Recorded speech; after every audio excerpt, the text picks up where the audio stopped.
client, and that's all. We can press this plus, green plus, to edit, for example, like this.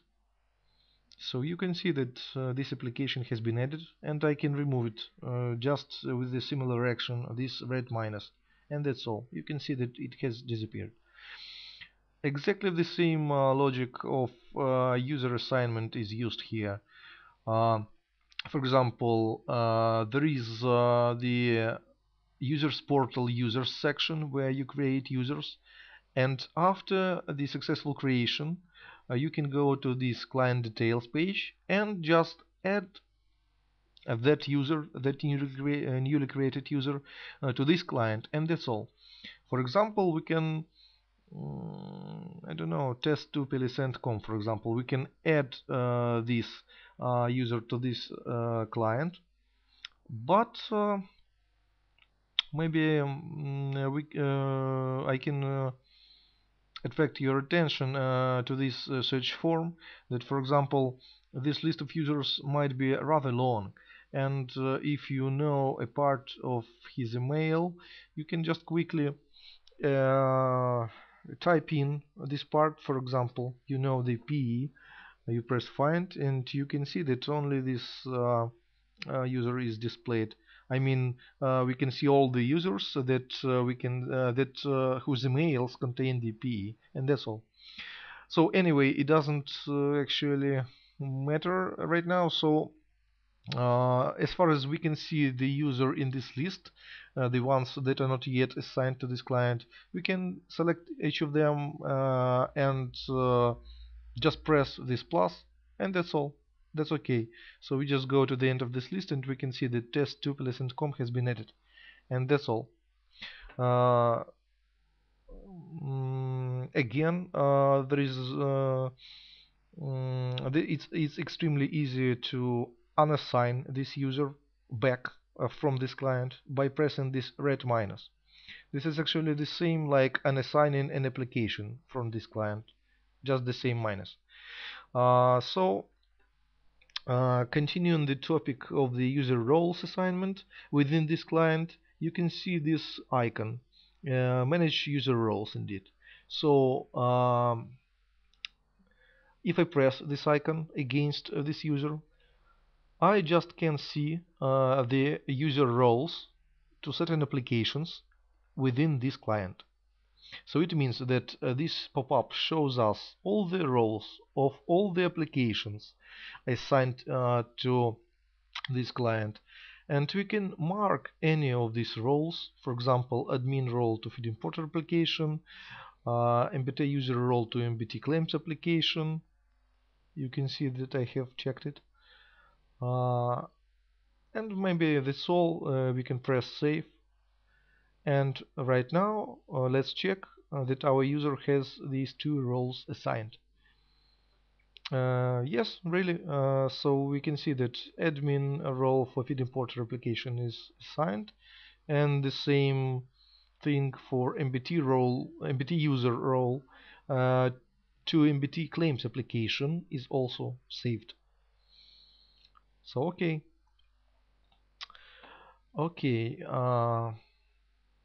Let's maybe return to the client departments. Indeed, what is a department? A department is a group of users, and that's all, nothing else. It is used internally internally inside the users portal, just for more comfortable users management, more comfortable mass application role assignment, and that's all. So, for example, concerning the actions on the departments, we can create a new department, fill the properties, press save, and that's all. Also, I can edit the existing department. I just need to jump inside this department by pressing this plus. By the way, I can see the department user and department roles. I can press edit. If I press edit, I can edit this department, and that's all. This is also, by the way, the means to edit the department users and department roles. So if you want to edit this department, we just go to edit button inside this department. We can edit these properties. We can also add the department users. Just you already understand the logic.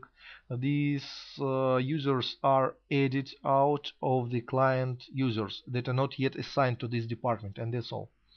Just the same logic. We can filter, we can add with the green plus, and that's all.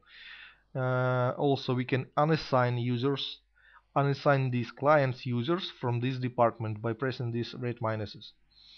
The same thing about the department roles. If you press add, we can see all the roles of this of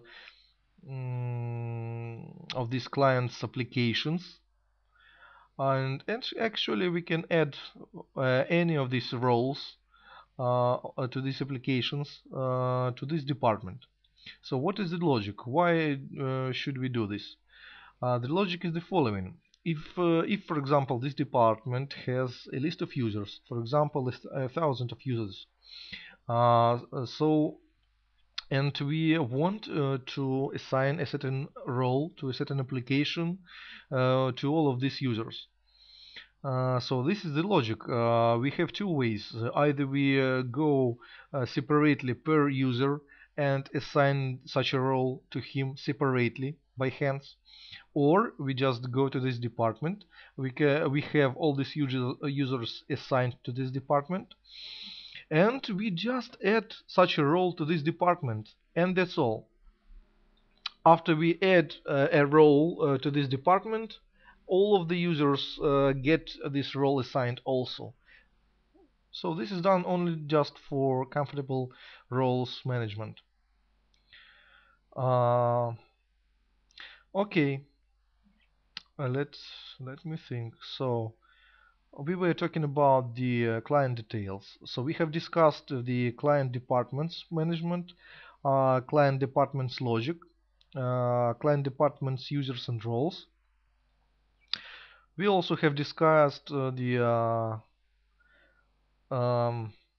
client applications, client users, client user roles management to the assigned applications. And also we have another option. This is the second icon against the client user. This is the client user profile management. What is a client user profile? This is, for example, something like a corporate profile. For example, a user can have his own maybe mobile phone or home phone, and at the same time he can work at several companies or clients in this case, and inside each of them he will have his own corporate phone, corporate email, maybe something else, maybe corporate position. So this is actually what you can see. We can, on this level of client user profile, we can have the client email, client phone, client position. This is actually the client user profile. I mean the user data within each client that he is assigned at. That's all. Pretty simple.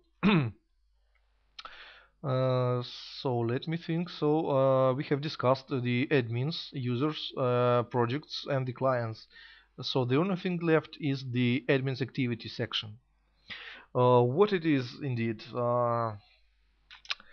This is the admin actions history indeed, and we can see the list of admin events here, but this is not so simple indeed, because we can see on the one hand we can see the different types of events like creation, deletion, updation, and also we can see some actions for each type of these events. For example, each deletion operation has the thorough information about what has been deleted and so on, and by him and when. But also we can perform such an operation like restore, so that if something has been removed, it can be restored here. For example, if this admin 222xcom has been deleted by someone, it can be restored here.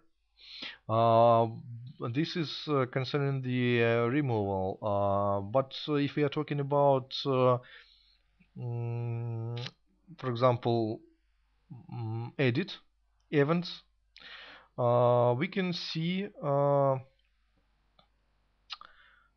let me think, we can see, for example, one second please.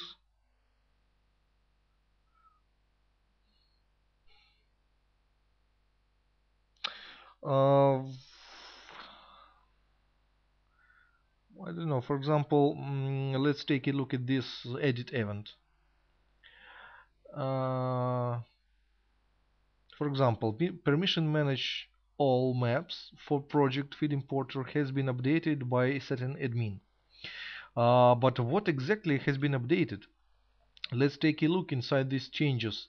We just press this icon against this event, and we can see what has been updated. Two properties of that permission manage all changes have been amended. The name has been amended from manage all feeds to maps. You can see the previous value in red and the new value in green, and the same thing for sign property. The manage all feeds was changed to manage all maps, and that's all. Pretty comfortable, and rather useful indeed. Uh, okay, so this is concerning the types and the ability to restore and see the changes, but also we can see the filtering form. We can filter the events by their initiators. For example, we can maybe we can just list only the events that were initiated by this specific admin. And for example, also we can select the type of event. We can see all the events of this admin, but maybe we can um, uh, try to select only creation events of him, or maybe only updation, or maybe only removal events. So for example, we can list only the update events of this admin. So you can see the list is updated exactly accordingly, actually to our choice, and this is what we wanted. So basically, seems like that's all, and we have just discussed all the five main sections of the users portal. Actually, thank you for your attention, and see you.